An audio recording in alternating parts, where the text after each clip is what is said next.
endured that ancient cross. How precious is my Savior's blood. Your beauty of heaven wrapped in my shame. The image of love upon death's frame.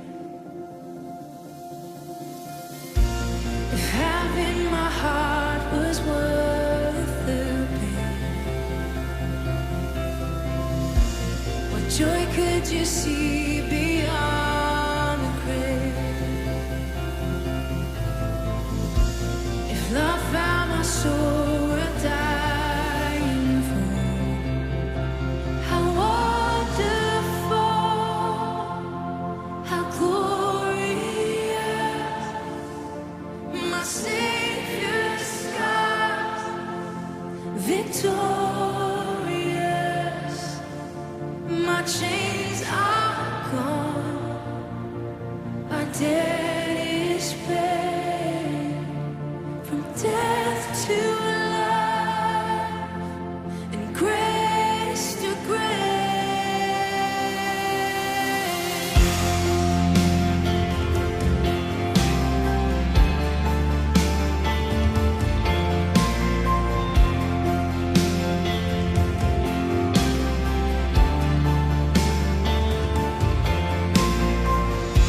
If heaven now owns that vacant tomb, how great is the hope that lives in you. The passion that tore through hell like gold, the promise that rolled back death in its stone. If freedom is worth the life you raised, where is my sin? Where is my shame? Oh, Jesus, if love paid it all to have my life, how wonderful, how glorious, my Savior. Mazmur 91.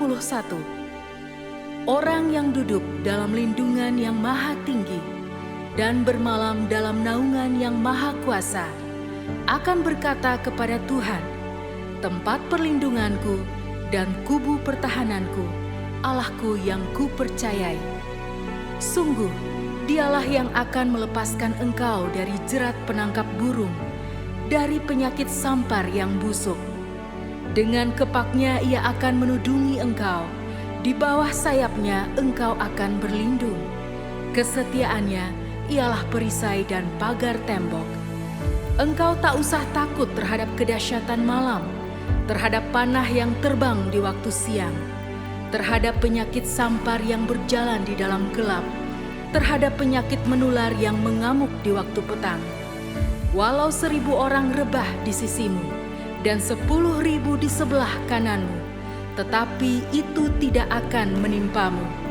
Engkau hanya menontonnya dengan matamu sendiri dan melihat pembalasan terhadap orang-orang fasik. Sebab Tuhan ialah tempat perlindunganmu, yang maha tinggi telah kau buat tempat perteduhanmu. Malapetaka tidak akan menimpa kamu, dan tulah tidak akan mendekat kepada kemahmu. Sebab malaikat-malaikatnya akan diperintahkannya kepadamu untuk menjaga engkau di segala jalanmu. Mereka akan menatang engkau di atas tangannya, supaya kakimu jangan terantuk kepada batu. Singa dan ular tedung akan kau langkahi. Engkau akan menginjak anak singa dan ular naga. Sungguh, hatinya melekat kepadaku, maka aku akan meluputkannya. Aku akan membentenginya, sebab ia mengenal namaku. Bila ia berseru kepadaku, aku akan menjawab. Aku akan menyertai dia dalam kesesakan. Aku akan meluputkannya dan memuliakannya. Dengan panjang umur akan kukenyangkan dia, dan akan kuperlihatkan kepadanya keselamatan daripadaku.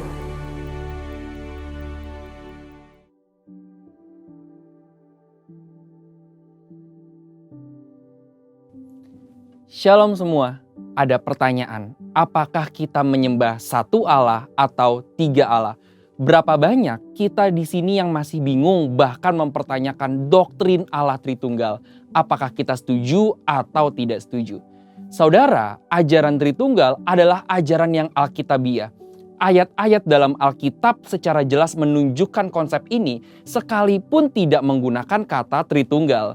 Istilah Tritunggal sendiri dirumuskan oleh bapak-bapak gereja pada Konsili di Nisea tahun 325 dan telah digunakan oleh gereja selama ribuan tahun untuk menjelaskan pribadi Allah.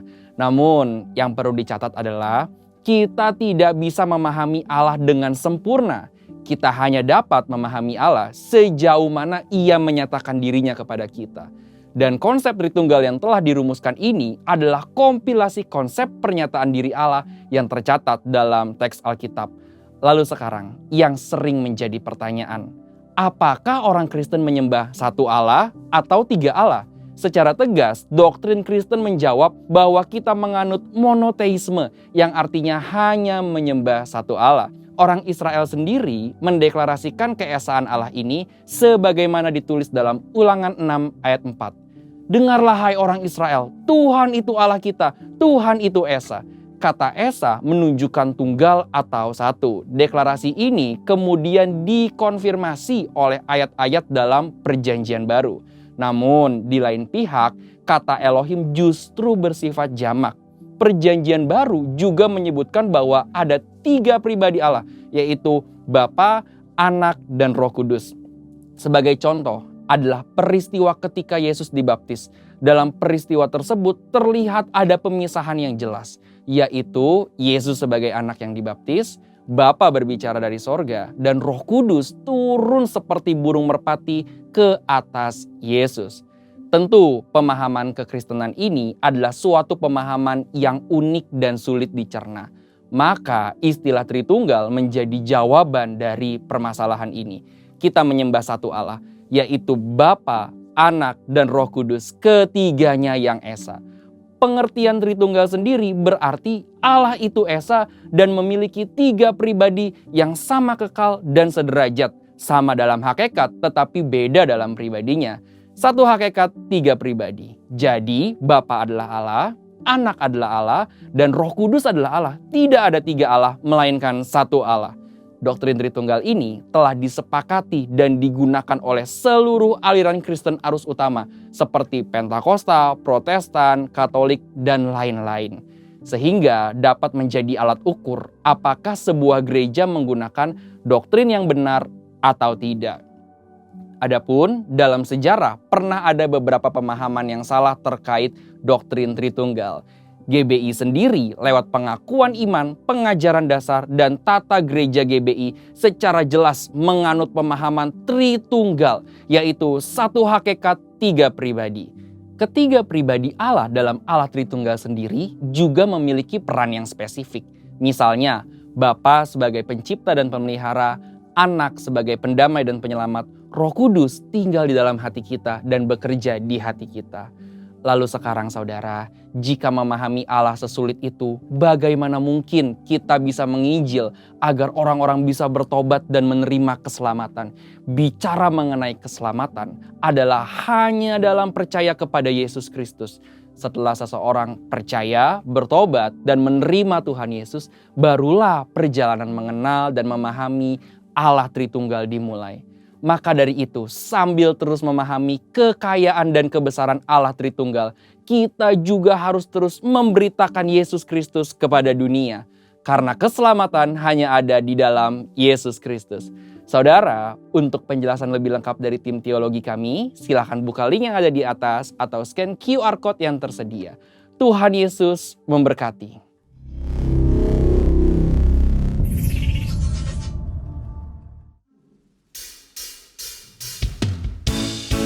Shalom, saudara kasih Tuhan. Yang di rumah-rumah dimanapun kita berada, mari bersuka cita bersama bahwa Tuhan Yesus hidup dalam kita. Amin. Tepuk tangan sama-sama.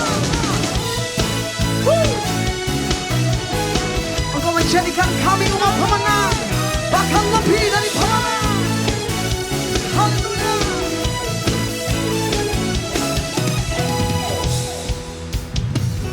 Kau yang hidup di dalamku, menjadikanku lebih dari pemenang. Seluruh bumi tinggikan namamu, menyatakan kebesaran dan keagunganmu.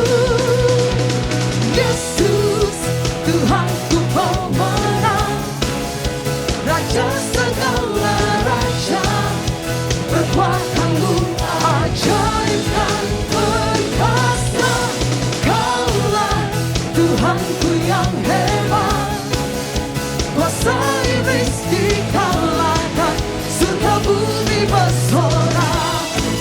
Haleluya. Kami bersuka cita, bersorak bagi namamu Tuhan. Haleluya. Mari sama-sama katakan, Kau yang hidup di dalamku, menjadikanku lebih dari pemenang. Katakan seluruh bumi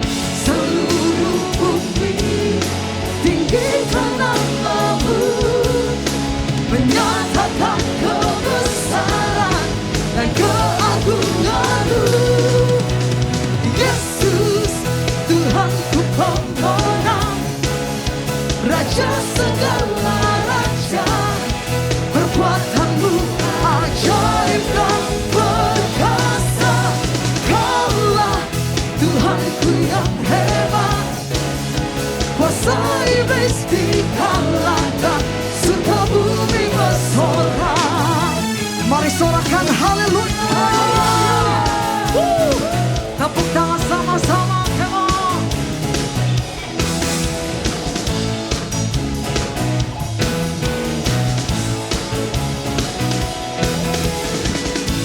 Kami agungkan nama Yesus, nama yang hebat, Allah yang luar biasa.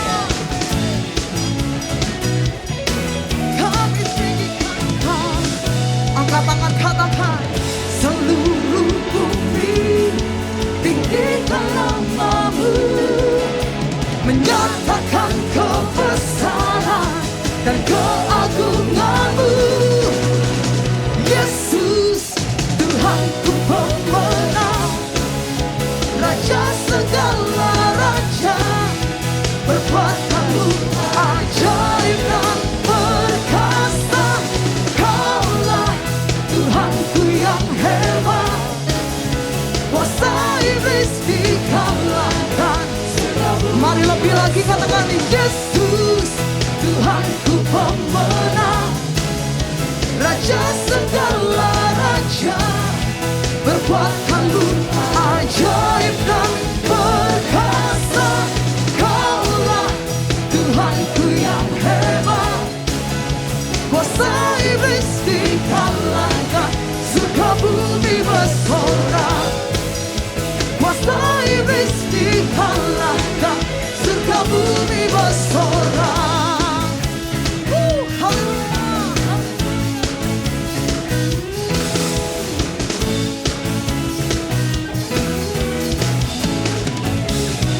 Mari menang-sorakan haleluya. Oleh darah anak domba, oleh kesaksian kita, iblis dikalahkan, kuasanya dihancurkan. Oleh darah anak domba. Mari rumah pemenang katakan, sekarang telah tiba keselamatan dan kuasa.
Sekarang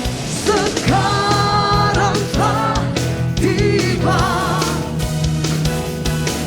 keselamatan dan kuasa dan pemerintahan Allah. Amin.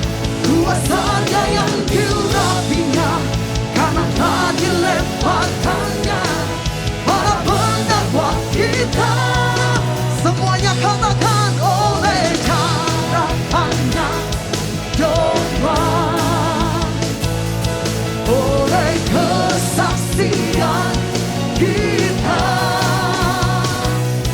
iblis dikalahkan, kuasanya dihancurkan oleh darah anak domba, oleh darah anak domba, oleh darah anak domba, oleh kesaksian kita, iblis dikalahkan, kuasanya dihancurkan oleh darah anak domba. Lebih lagi katakan oleh darah anak domba, oleh kesaksian kita, iblis dikalahkan, kuasanya dihancurkan oleh darah anak. Mari yang percaya, lambaikan tangan, katakan oleh darah anak domba, oleh kesaksian kita, oleh kesaksian kita, iblis dikalahkan, kuasanya dihancurkan oleh darah anak domba, oleh darah anak domba, oleh darah anak, oleh darah anak, oleh darah anak domba. Sorakan haleluya. Tepuk tangan sorak-sorai bagi Tuhan. Haleluya, haleluya, haleluya. Mari kita mengangkat tangan bersama-sama di hadapan Tuhan. Kau Yesus anak domba Allah, darahmu tercurah buat setiap kami. Layakkan kami Tuhan masuk ke hadirat-Mu lebih lagi. Misanjung namamu di tempat yang maha tinggi. Nama Yesus, nama yang penuh kuasa, nama yang sanggup menyembuhkan, nama yang sanggup menyelamatkan setiap kami. Kami tinggikan namamu Tuhan, kami sanjung namamu. Mari saudara dimanapun kita berada, angkat hatimu, angkat suaramu, sembah Tuhan. Haleluya. Kami bawa korban pujian kami, sembah kami hanya bagi-Mu, Yesus Tuhan. Kau yang layak disembah, Kau yang layak ditinggikan selamanya. Haleluya. Yesus Tuhan. Ini dia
Hanya nama Yesus yang kami sanjung, hanya nama Yesus yang kami sembah.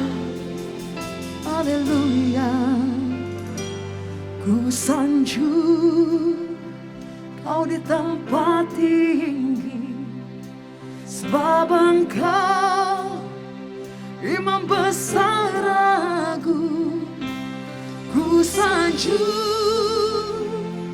Kau lebih dari yang lain, dan ku datang menyembahmu Tuhan. Mari angkat hatimu lebih lagi, katakan, ku sanjung Kau di tempat tinggi, sebab Engkau Imam besar agung. Ku sanjung Kau lebih dari yang lain, dan ku datang menyembahmu Tuhan. Lebih lagi nyatakan, ku sanjung Kau di tempat tinggi, sebab Engkau Imam besar agung. Ku sanjung Kau lebih dari yang lain, dan ku datang menyembahmu Tuhan. Mari angkat kedua tangan kita, kami sanjung Engkau. Ku sanjung Kau di tempat tinggi, sebab Engkau Imam besar agung. Ku sanjung Kau lebih dari yang lain, dan ku datang menyembahmu Tuhan. Lebih lagi katakan, ku sanjung Engkau. Ku sanjung Kau di tempat tinggi, sebab Engkau Imam besar agung. Ku sanjung Kau lebih dari yang lain, dan ku datang menyembahmu. Mari biarkan musik saja angkat pujian ini, angkat tangan sembah Tuhan. Kami tinggikan Engkau, kami sanjung nama Yesus, nama di atas segala nama, nama yang penuh kuasa.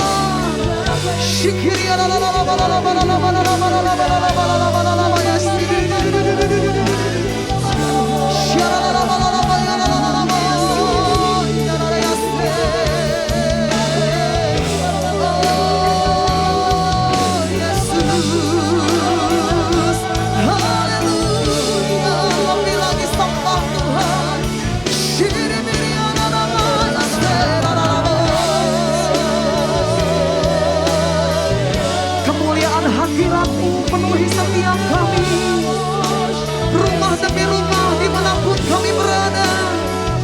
Kemuliaan-Mu turun Tuhan.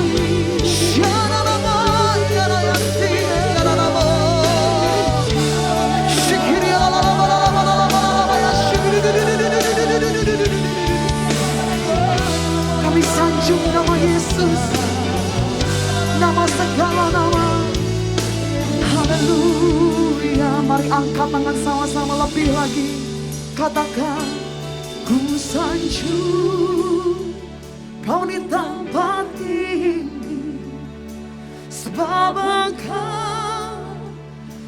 imam besar aku, ku sanjung.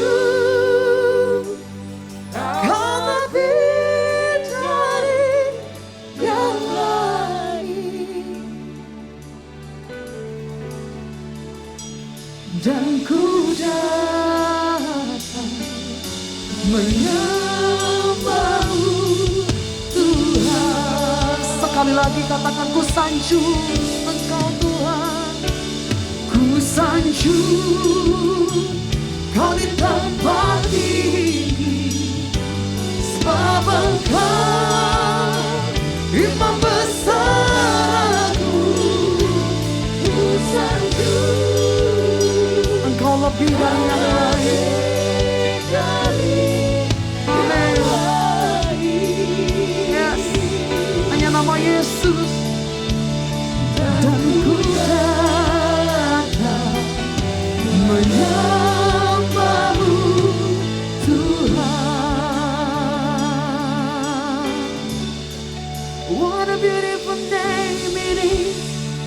What a beautiful name it is. The name of Jesus Christ my King.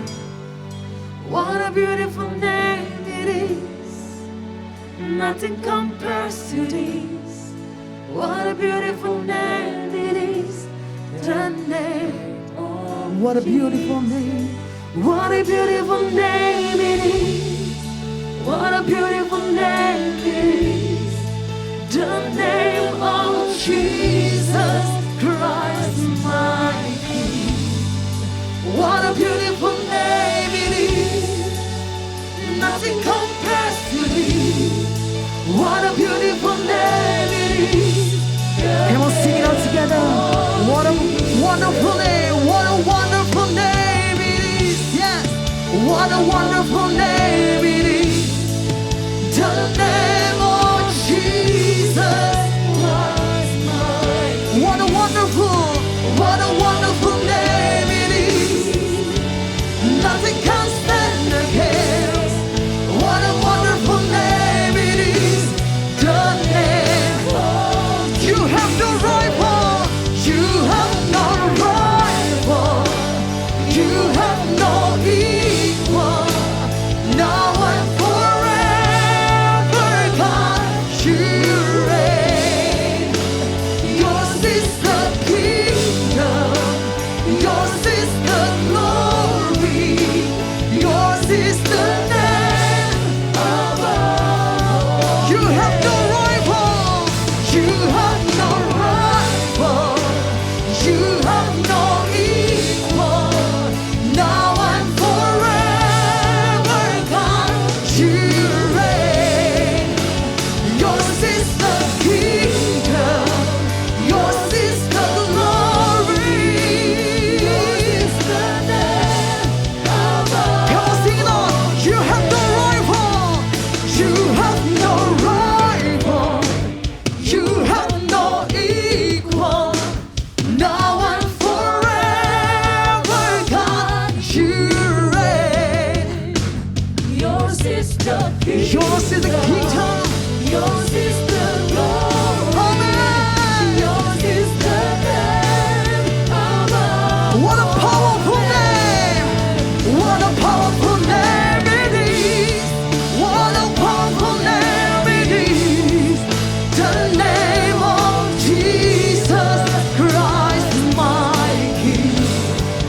What a powerful name it is.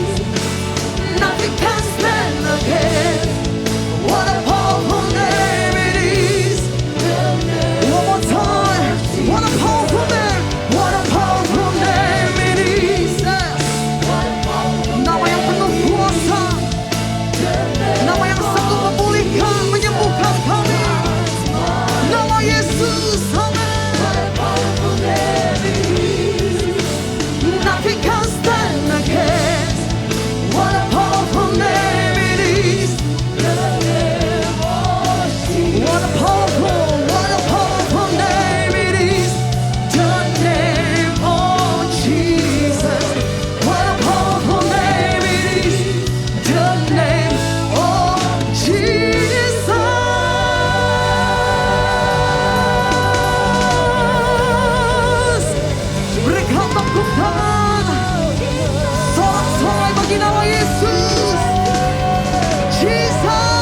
Pentakosta ketiga. Pentakosta ketiga adalah pencurahan Roh Kudus yang dahsyat di zaman ini, melebihi yang terjadi di Azusa Street. Pentakosta ketiga akan mengakibatkan penuaian jiwa yang terbesar dan yang terakhir sebelum Tuhan Yesus datang kembali. Pentakosta ketiga akan membangkitkan generasi Yeremia, yaitu anak-anak muda yang dipenuhi Roh Kudus, cinta mati-matian kepada Tuhan Yesus, tidak kompromi terhadap dosa, dan akan bergerak untuk memenangkan jiwa. Pentakosta ketiga lahir di Indonesia dan bergerak ke bangsa-bangsa. Gerakan ini dari timur ke barat dan akan kembali ke Yerusalem. Pentakosta ketiga akan memberikan kuasa untuk menyelesaikan amanat agung, dan setelah itu Tuhan Yesus datang kembali.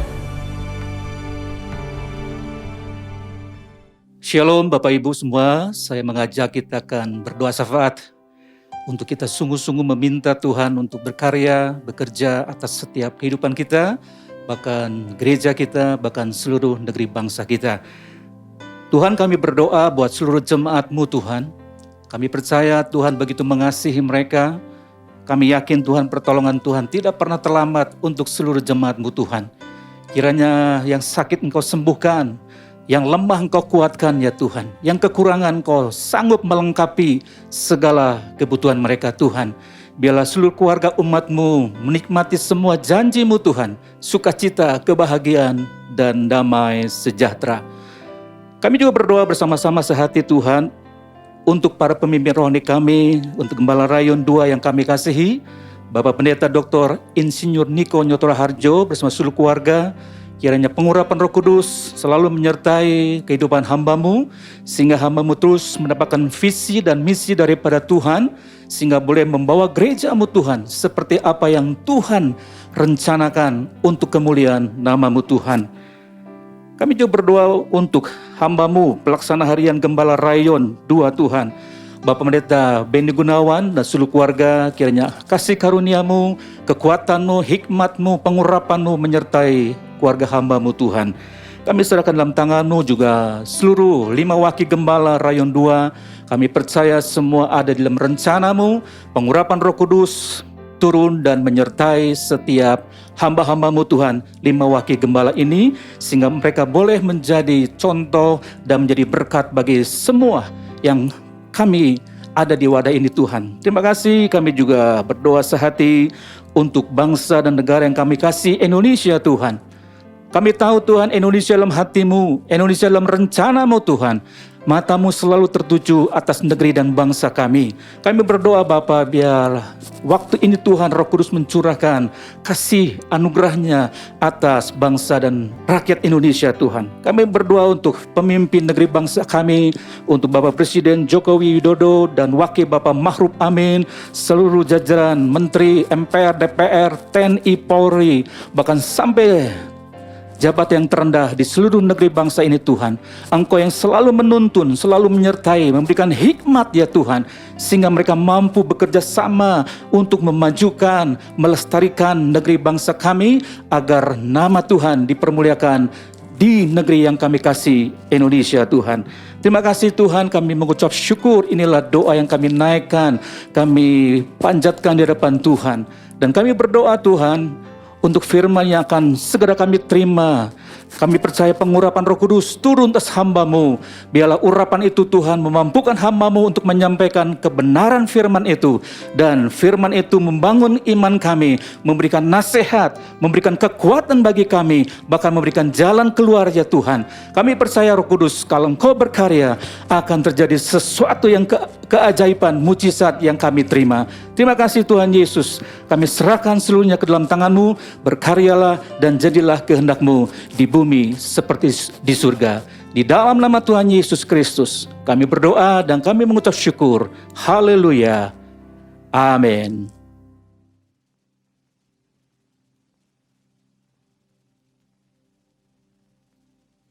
Shalom Bapak Ibu yang diberkati Tuhan. Puji Tuhan kita kembali beribadah secara online di rumah, di tempat Bapak Ibu Saudara. Saya percaya Tuhan hadir dan Tuhan memberkati kita semua. Bapak Ibu, saya ingin menyampaikan kebenaran firman Tuhan dari Matius pasal 9 ayat 36. Mari kita membaca dalam Matius pasal 9 ayat 36, Alkitab berkata, melihat orang banyak itu, tergeraklah hati Yesus oleh belas kasihan kepada mereka. Karena mereka lelah dan terlantar seperti domba yang tidak bergembala. Tuhan Yesus melihat banyak orang dalam keadaan yang lelah, dalam keadaan yang terlantar, tidak ada yang menggembalakan mereka. Bapak Ibu, mungkin hari-hari ini juga banyak orang dalam keadaan seperti ini, dalam keadaan lelah. Itu sebabnya saya ingin bagikan firman Tuhan dengan tema lelah, Bapak Ibu Saudara. Nah, mari kita melihat Bapak Ibu Saudara bahwa kelelahan adalah sesuatu yang manusiawi. Setiap orang bisa jadi lelah, baik secara fisik maupun secara mental atau jiwa, bahkan secara rohani. Tetapi yang harus kita perhatikan adalah jangan terus tinggal di dalam kelelahan. Jangan dikuasai oleh kelelahan. Lelah, menjadi lelah memang manusiawi. Tetapi ada bahaya besar ketika kita ada di dalam kelelahan itu dan tidak berusaha untuk mendapatkan pertolongan keluar dari kelelahan itu.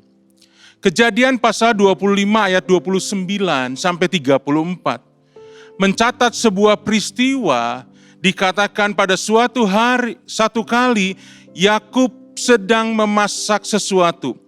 Lalu datanglah Esau dengan lelah dari padang. Esau dalam keadaan lelah pulang dari padang berburu, dia datang dan dia melihat adiknya sedang memasak sup kacang merah. Lalu dia berkata, berikanlah kau kiranya aku menghirup sedikit dari apa yang merah-merah itu. Tetapi jawab Yakub, jualah dahulu hak kesulunganmu. Nah, yang mengagetkan Bapak Ibu Saudara adalah Esau di dalam kelelahannya dia berkata, sebentar lagi aku akan mati. Apakah gunanya bagiku hak kesulungan itu? Bapak Ibu, sebetulnya hak kesulungan itu sangat penting di dalam kehidupan orang Israel. Sebagai anak sulung, dia punya keistimewaan di dalam keluarganya. Dia menjadi pengganti ayahnya untuk memimpin ibadah ketika ayahnya mungkin berhalangan. Dan dia bisa menerima warisan yang lebih banyak daripada adik-adiknya. Menurut hukum di Israel, 2/3 dari warisan ayahnya itu akan jatuh ke anak sulung. 1/3 lagi akan dibagikan kepada adik-adiknya yang lain. Jadi sebetulnya hak kesulungan ini sangat penting. Tetapi di dalam kelelahan Bapak Ibu Saudara, Esau memandang rendah hak kesulungan itu. Dan dia berkata, apa gunanya hak kesulungan? Karena sebentar lagi aku akan mati. Padahal Bapak Ibu Saudara, kelelahan atau rasa lapar tidak membuat orang mati seketika itu juga. Sebuah survei mengatakan bahwa orang bisa bertahan untuk tidak makan selama 30 hari, tidak minum selama 3 hari, dan tidak bernafas selama 3 menit saja Bapak Ibu. Jadi orang bisa mati karena kelaparan, iya, tapi itu berlangsung dalam waktu yang cukup lama. Tidak seketika. Keadaan Esau pada waktu itu memang lelah, memang lapar, tapi itu sebetulnya tidak membuat dia bisa mati.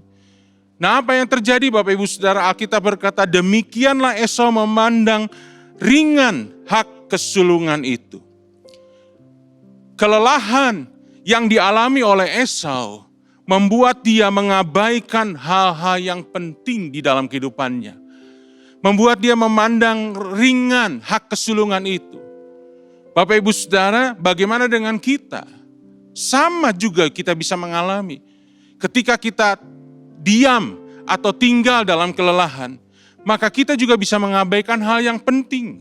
Alkitab berkata dalam 1 Korintus pasalnya yang ke-15 ayat 3 sampai 4.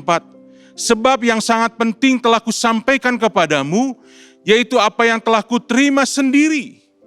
Ialah bahwa Kristus telah mati karena dosa-dosa kita. Dan sesuai dengan kitab suci bahwa ia telah bahwa ia telah dikuburkan dan bahwa ia telah dibangkitkan pada hari yang ketiga sesuai dengan kitab suci. Bapak Ibu Saudara, apa yang penting dalam hidup kita hari ini? Kalau saya boleh bandingkan dengan begitu pentingnya hak kesulungan bagi Esau, yang paling penting dalam hidup kita adalah bahwa kita punya Tuhan, kita punya Kristus yang sudah mati buat kita, yang baru kita kenang kematiannya dan rayakan kebangkitannya di bulan yang lalu. Dan bahwa Tuhan Yesus telah mati, dikuburkan dan ia telah dibangkitkan. Dan karena iman kita bisa percaya kepada Tuhan dan menerima keselamatan, itu yang sangat penting. Dan sama seperti yang dialami Esau ketika dia kelelahan menjual hak kesulungannya. Hari ini banyak orang yang kelelahan berani menjual imannya. Berani menjual yang sangat penting ini. Maafkan Bapak Ibu Saudara, demi jodoh ada orang yang berani menjual imannya. Demi kesuksesan karir, demi jabatan, demi kekuasaan, demi uang, demi hal-hal yang duniawi yang sebetulnya sangat tidak berarti dibandingkan dengan Kristus dalam hidup kita. Tapi rela menukarkan Kristus itu dengan hal-hal yang tidak berarti itu. Bapak Ibu Saudara, kenapa itu bisa dilakukan? Mungkin dalam keadaan yang lelah, sama seperti yang dialami oleh Esau. Bapak Ibu Saudara, sekali lagi boleh saya katakan, lelah itu manusiawi. Tapi jangan tinggal terus dalam kelelahan, yang akhirnya kita tidak bisa lagi melihat apa yang penting dan apa yang tidak penting dalam hidup kita. Sehingga kita berani menukarkan hal yang penting itu. Kita berani menukarkan iman itu dengan hal-hal duniawi yang tidak ada artinya. Yang kedua, Bapak Ibu Saudara, sebuah kisah dari seorang nabi yang luar biasa dipakai Tuhan, yaitu Elia. Bagaimana Elia bisa berdoa dan menahan hujan. Bagaimana Elia bisa membuat seorang janda di Sarfat terpelihara hidupnya. Karena tepung dan minyak tidak ada habis-habisnya. Bagaimana dia bisa membangkitkan seorang anak. Dan dia juga Bapak Ibu Saudara menantang 450 Nabi Baal. Dan akhirnya dia bisa menurunkan api dari langit dengan doanya. Membakar semua korban persembahan. Air yang ada dibakar dengan habis. Api Tuhan turun. Doa Elia dijawab oleh Tuhan. Bapak Ibu Saudara, ini nabi yang dipakai Tuhan luar biasa. Mujizat yang dilakukannya, yang dilakukan Tuhan melalui dia, luar biasa Bapak Ibu Saudara. Tetapi apa yang terjadi berikutnya? Hanya karena ancaman dari satu wanita yang bernama Isabel. Dia akhirnya tidak berdaya. Dan dia berkata, cukuplah, sudah ambil nyawaku sekarang karena aku tidak lebih baik daripada nenek moyangku. Bapak Ibu Saudara, apa yang terjadi? Kalau kita baca selanjutnya, maka kita bisa mengambil pelajaran Elia ternyata dalam kelelahan, Bapak Ibu. Dia dalam kelelahan untuk melakukan tugas pelayanannya yang luar biasa itu. Sehingga akhirnya Tuhan memulihkan dengan memberi makan 2 kali dan terus bisa berjalan sampai ke Gunung Horeb. Dan akhirnya Tuhan pulihkan semuanya. Nah, Bapak Ibu Saudara, bayangkan seorang nabi besar pun bisa mengalami kelelahan dan akhirnya merasa bahwa dia tidak berarti dan minta untuk dicabut saja nyawanya. Kita siapa dibandingkan Elia, Bapak Ibu Saudara? Banyak juga. Bahkan ada para pelayan Tuhan, hamba-hamba Tuhan yang terus diam dalam kelelahannya dan mengambil keputusan yang salah. Bapak Ibu Saudara, Alkitab berkata, sadarlah dan berjaga-jagalah. Rasul Petrus mengingatkan kita dalam suratnya yang pertama, pasal 5 ayat 8-9. Mengapa? Karena lawanmu si iblis berjalan keliling sama seperti singa yang mengaum-ngaum dan mencari orang yang dapat ditelannya. Memang iblis sudah dikalahkan Tuhan Yesus di kayu salib. Tetapi ingat, dia masih ada di sekeliling kita. Ketika Bapak, Ibu, Saudara, dan saya percaya kepada Tuhan Yesus, menyatakan iman kita kepada Tuhan Yesus, secara langsung juga saat itu kita menyatakan perang melawan kuasa-kuasa kegelapan. Musuh-musuh kita, Alkitab berkata, penguasa-penguasa di udara, roh-roh jahat di udara. Kita berperang dan setiap hari mereka berusaha mengalahkan kita, Bapak, Ibu, Saudara. Dan Rasul Petrus, Bapak, Ibu, Saudara, menjelaskan bahwa iblis itu seperti singa yang mengaum-ngaum, mencari orang yang dapat ditelannya. Ketika kita berjaga-jaga, ketika kita sadar dan berjaga-jaga, iblis tidak berkuasa apapun. Tetapi hati-hati Bapak, Ibu, Saudara, ketika kita lelah, ketika kita berjaga-jaga, dan kita membuka celah, apa yang terjadi? Iblis bisa menelan dan mematikan roh kita. Bapak, Ibu, Saudara, kalau kita lihat, Alkitab membandingkan iblis dengan singa. Nah, singa itu Bapak, Ibu, Saudara, seringkali memisahkan korban buruannya dari kelompoknya. Kalau dia memburu kelompok banteng, Bapak, Ibu, Saudara, yang badannya lebih besar daripada badan singa, yang punya tanduk, tapi masuk di dalam kelompok, mereka tidak berani. Kenapa? Karena kalau mereka sergap satu kerbau atau satu banteng itu, maka yang lain bisa menolong dengan tanduknya dan singa bisa dikalahkan. Caranya adalah dipisahkan, Bapak, Ibu, Saudara. Dipisahkan jauh dari kawanannya. Sehingga ketika disergap, ketika diterkam, kerbau ini tidak berdaya, tidak ada pertolongan. Nah, banyak orang Kristen, Bapak, Ibu, Saudara, juga seperti Elia. Kenapa Elia bisa kelelahan? Dan akhirnya dia memutuskan untuk minta nyawanya dicabut. Karena dia sendirian saat itu. Dia berkata, hanya aku sendiri yang tidak menyembah Baal. Dia tidak menyadari bahwa ada ribuan yang lain yang masih tidak menyembah Baal. Itu sebabnya Bapak, Ibu, Saudara, dan saya sebagai orang percaya, kita perlu tudung rohani. Yang kedua, kita perlu komunitas rohani. Bapak, Ibu, Saudara, Tuhan berkata jangan jauhi pertemuan-pertemuan ibadahmu. Kalau Bapak, Ibu, Saudara, dan saya sudah ada di sebuah gereja lokal, kita punya pemimpin yang benar di hadapan Tuhan. Kita punya Bapa rohani yang bisa menjadi tudung rohani buat kita. Jangan keluar dari situ. Walaupun mungkin ada masalah, walaupun mungkin ada sesuatu yang terjadi, tapi Bapak, Ibu, Saudara, jangan keluar. Jangan jadi anggota gereja GJJSS, gereja jalan-jalan sore-sore, muter ke sana, muter ke sini. Setialah dalam sebuah komunitas, Bapak, Ibu. Setialah dalam gereja lokal. Kita menghormati pemimpin-pemimpin rohani kita, Bapak rohani kita yang siang malam berdoa buat orang-orang percaya yang Tuhan percayakan di bawah pelayanan mereka. Mereka berjaga-jaga atas jiwa kita. Mereka berdoa. Kita punya tudung rohani. Ada yang mengarahkan. Ada yang menuntun dengan firman Tuhan. Tuhan bisa berbicara langsung buat kita, ya. Tapi Tuhan juga pakai pemimpin rohani, bapa rohani, orang-orang yang lebih rohani di atas kita. Yang mereka hidup dalam kebenaran, mereka juga bisa mengarahkan kita.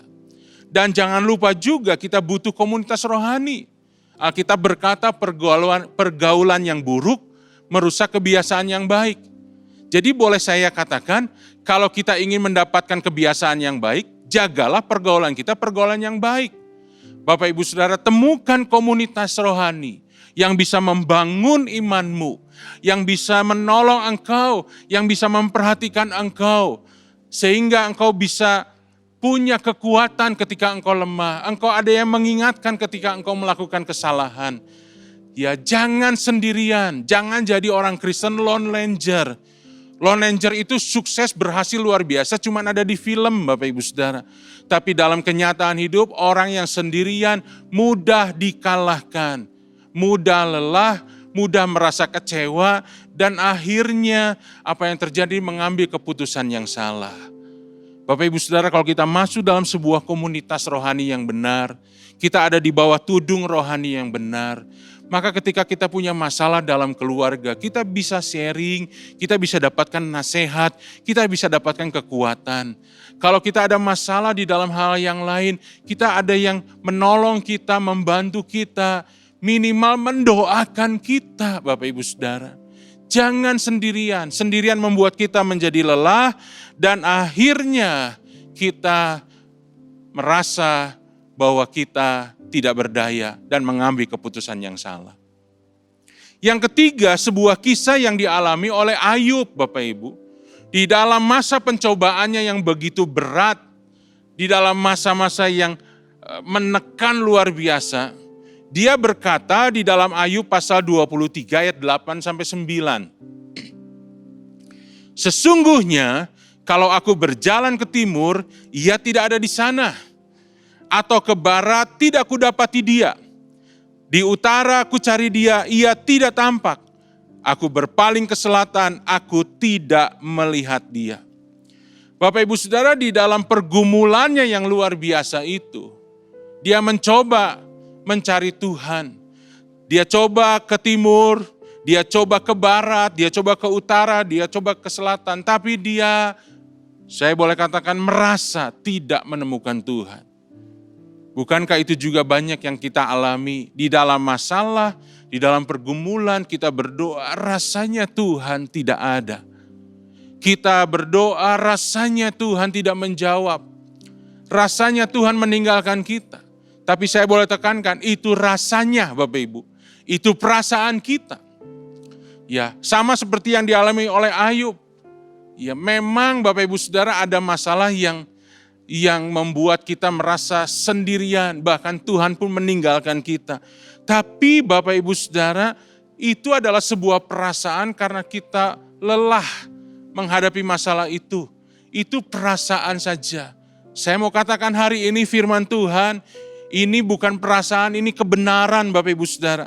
Dalam Yesaya pasal 40 ayat 28-31, Alkitab berkata, tidakkah kau tahu dan tidakkah kau dengar, Tuhan ialah Allah kekal, yang menciptakan bumi dari ujung ke ujung. Alkitab berkata, Bapak Ibu Saudara, inilah kebenaran yang harus kita pegang dengan iman kita. Tuhan adalah Allah yang kekal, yang menciptakan bumi dari ujung ke ujung. Di ujung utara sampai ujung selatan, timur sampai barat. Semua ciptaan ada di dalam diri Tuhan. Bapak Ibu Saudara, bahkan pemazmur berkata, kalau aku pergi ke gunung yang tinggi, roh Tuhan ada di sana. Bahkan ke dunia orang mati, roh Tuhan ada di sana. Tuhan ada di mana-mana, bahkan Tuhan ada dalam hidup kita. Dia Allah Immanuel, Dia Allah yang menyertai kita. Bahkan Tuhan berkata seorang ibu bisa meninggalkan anak-anaknya, tapi aku tidak akan pernah meninggalkan umat pilihanku. Bapak Ibu Saudara, inilah kebenaran firman Tuhan. Dan juga Allah tidak pernah menjadi lelah, Allah kita tidak pernah menjadi lesu dan tidak terduga pengertiannya. Bapak Ibu Saudara, jangan tertipu oleh perasaan, jangan juga tertipu oleh bisikan-bisikan dari dunia ini yang berkata Tuhan tidak memperhatikan kau lagi, Tuhan tidak mengasihi kau lagi. Kebenaran firman Tuhan, Tuhan ada di segala tempat, di segala situasi, di segala kondisi, di segala waktu dalam hidup kita. Tuhan tidak pernah meninggalkan kita. Dan janjinya dalam ayat 29, Dia memberi kekuatan kepada yang lelah dan menambah semangat kepada yang tiada berdaya. Kalau hari ini Bapak Ibu Saudara merasa lelah, biar engkau tidak terlalu mengagungkan atau memprioritaskan perasaan bahwa engkau sendirian, Tuhan meninggalkan. Kebenaran berkata Tuhan selalu menyertai, bahkan Dia memberikan kekuatan kepada orang-orang yang lelah, kepada orang-orang yang tiada berdaya. Orang-orang muda bisa menjadi lelah, bisa menjadi lesu dan teruna-teruna jatuh tersandung. Tetapi orang-orang yang menanti-nantikan Tuhan, pegang dengan iman kebenaran ini. Orang yang menanti-nantikan Tuhan mendapat kekuatan yang baru. Mereka seumpama Raja Wali yang naik terbang dengan kekuatan sayapnya. Mereka berlari dan tidak menjadi lesu. Mereka berjalan tidak menjadi lelah. Kalau Bapak Ibu Saudara dan saya menanti-nantikan Tuhan, singkirkan perasaan yang mengatakan bahwa Tuhan tidak mengasihi kita lagi. Tapi kita tetap percaya, kita pegang iman. Mungkin doamu belum dijawab. Mungkin masalah kita belum selesai. Tapi Bapak Ibu Saudara, saya percaya Tuhan memberikan kekuatan yang baru. Sehingga kita bisa menghadapi semuanya itu. Lihat juga Bapak Ibu Saudara ketika Elia, dia merasa sendiri, Tuhan menyertai dia. Bahkan Tuhan memberikan makan yang cukup, kekuatan sehingga dia bisa berjalan. Ayub pun juga begitu Bapak Ibu Saudara. Dia bisa menyelesaikan semua pergumulannya.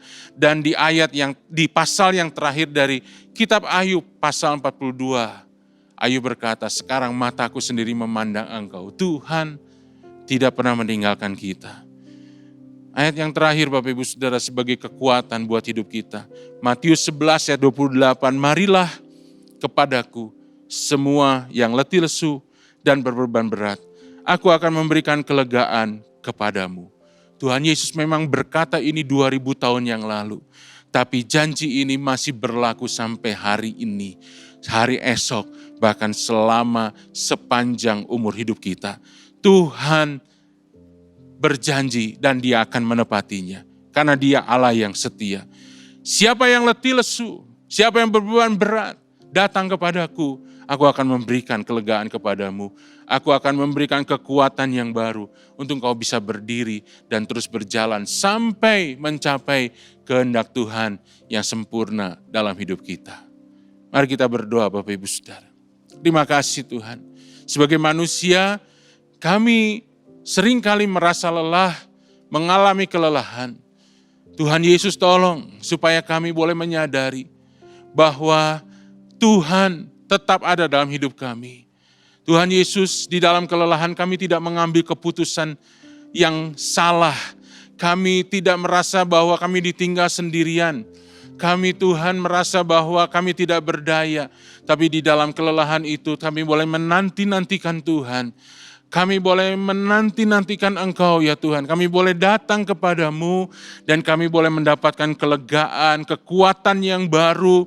Kami boleh dipulihkan lagi dan kami Tuhan boleh terus dalam keadaan yang sadar dan berjaga-jaga. Sehingga kami boleh terus hidup di dalam kemenangan demi kemenangan. Hamba-Mu berdoa untuk setiap umat-Mu Tuhan. Di tempat, di rumah, dimanapun mereka mengikuti ibadah online ini. Tuhan yang memberkati, Tuhan yang memulihkan, Tuhan yang menyembuhkan kehidupan mereka. Tuhan yang menolong mereka untuk bisa menemukan jalan keluar dari semua permasalahan yang sedang dihadapi. Dan mereka boleh tetap punya kekuatan untuk menghadapi semuanya itu. Tuhan pulihkan keluarga demi keluarga. Tuhan pulihkan ekonomi, pekerjaan, usaha umat-Mu.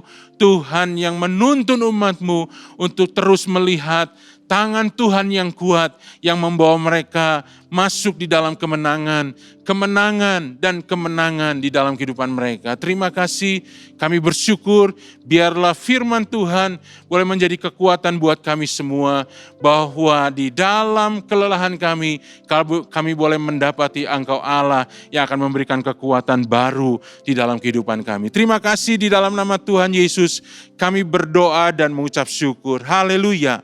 Amin. Angkat tangan saudara, terima berkat Tuhan. Pulanglah dengan berkat Tuhan.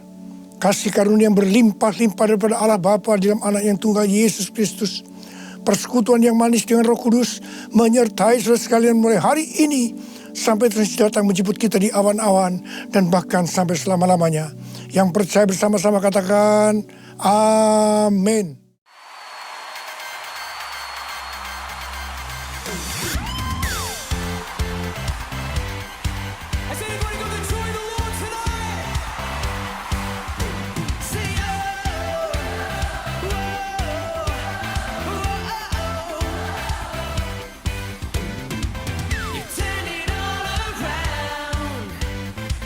Where I was hurting, now I'm rejoicing, and in your love I found